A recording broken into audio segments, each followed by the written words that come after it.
Photoshop CS5 is definitely a major upgrade from Photoshop CS4. It brings a lot of new photo editing features to the table, as well as some enhancements to the current features. But CS5 also brings a nice addition to 3D within CS5 Extended: 3D text.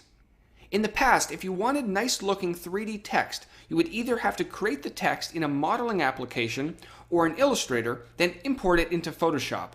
Now it can all be done within Photoshop itself. Now remember, you have to have the extended version of Photoshop in order for this feature to be available to you. Now let's start by creating a simple text layer. I'm going to make sure to select a nice large font so that I get the best results. It's also a good idea to space out your letters so that the extrusion doesn't overlap. To add space into your text, open up the character panel by clicking this button at the top. Then go ahead and increase the tracking until your letters are nicely spread apart. That's looking pretty good. Now we're ready to go. Head up to the 3D menu, down to Repose, then Text Layer.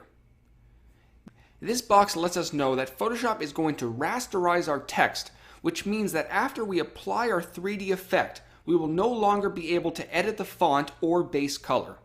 So if you want to make any last minute changes, do those before adding the 3D effect. Now that we're in the Repose window, you can already see that our text has been turned into a 3D model. And of course, Adobe has included a bunch of preset shapes and materials for us. Now, one little neat side note: if you have an Adobe account, you can actually download additional materials from their website to use on your text. As I click through the different shapes, you'll probably see that it takes a few seconds to apply the adjustments. Unlike 2D editing, Photoshop needs a bit of time to render and calculate the 3D space. Down below, you can further adjust the depth of the extrusion, and you can also add a little bit of twist to your text.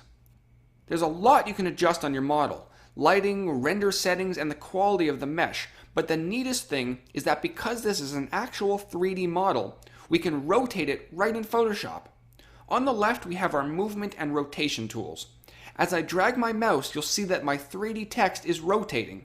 This is very cool. We also have roll, pan, slide, and scale. And once you're happy with the result, click OK to accept the changes. And that's that: 3D text in Photoshop CS5 Extended.